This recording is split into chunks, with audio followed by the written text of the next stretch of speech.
Hi, this is Holly O'Brien. I'm Vice President of Marketing at Golden Nugget Casino in Las Vegas, and I'm here for my ICE 365 land-based gaming questions.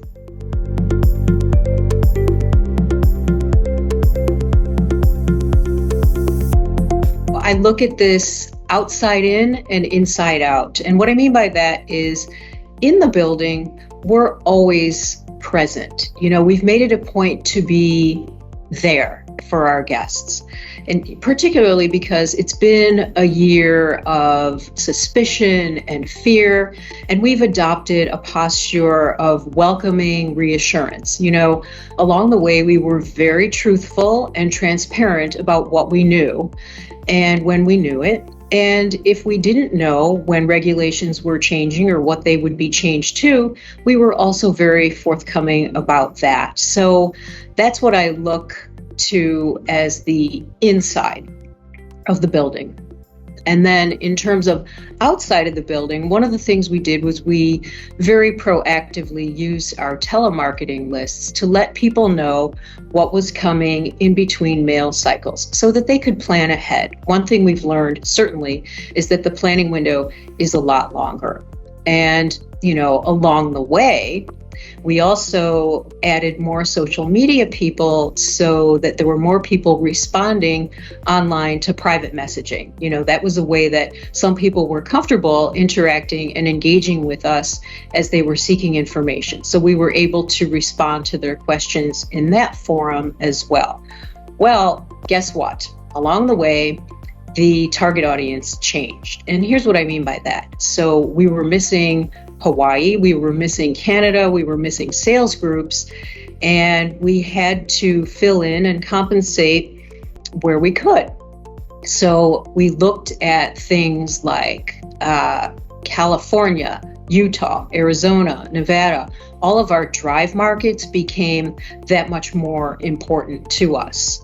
And we marketed to them differently. We also knew that on our website, our deals pages would look a little bit different. So, for example, suite upgrades, and then a family-friendly fun package that highlighted the pool. Then we had a spa package that highlighted pampering.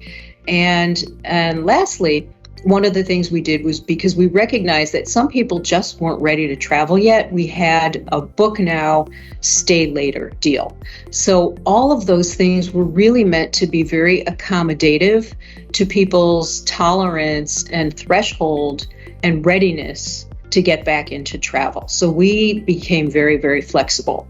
So that was the guess what. And then I would be remiss if I didn't say, guess what else? Along the way, there were also completely brand new audiences. If you consider things like stimulus money, and some of these people have never been to Las Vegas before, and we may have been the very first experience they had, and we want them to come back. We want them to come back to Golden Nugget.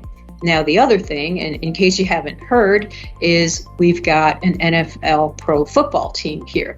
So there are a lot of fans from outer markets that are going to be coming to Las Vegas to watch their team.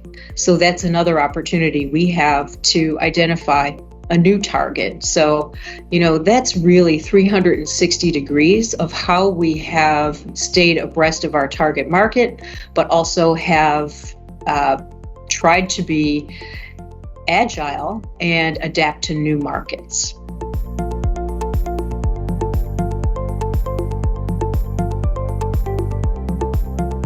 Well, the first thing is you have to consider that these two things must be an intersection. Gaming and entertainment are inextricably bound and inseparable. In fact, gaming is a form of entertainment, and we never forget that. Some really solid examples that we have at Golden Nugget, I use a professional MC to host our slot tournaments and our blackjack tournaments. It's really important to have that presence there that keeps things fun and light and moving, just like a performance would be. And then at the same time, we've also looked at our casino floor. We've got carousel formats that, certainly promote socialization. And then we have table game pits that are located adjacent to bars. People like that. And as you know, there are entire professions. There's bevertainers, there's dealertainers, and people have become accustomed to how gaming and entertainment overlap. They really are one and the same. Now, the other thing I will say is that we do market differently to our known gamers versus amenity seekers. So our known gamers, of course, we're going to have direct mail and e-blasts based on known behaviors and values.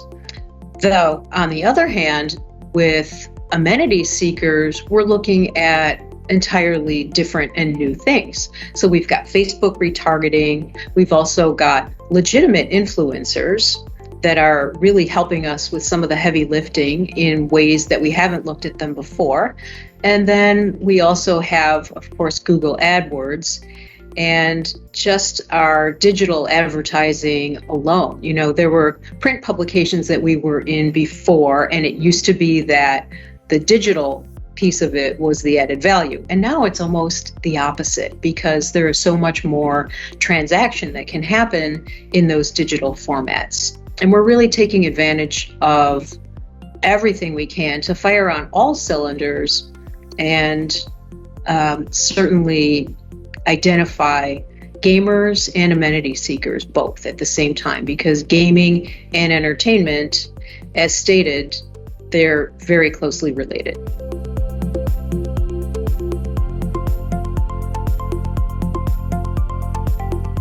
Well, one thing that we've all seen is that there are much shorter booking windows, and that customers have somewhat been trained to wait around for deals. So you have to be very disciplined with your rates. You know, you can't fall victim to that for the short term. You have to really be thinking long term for sure.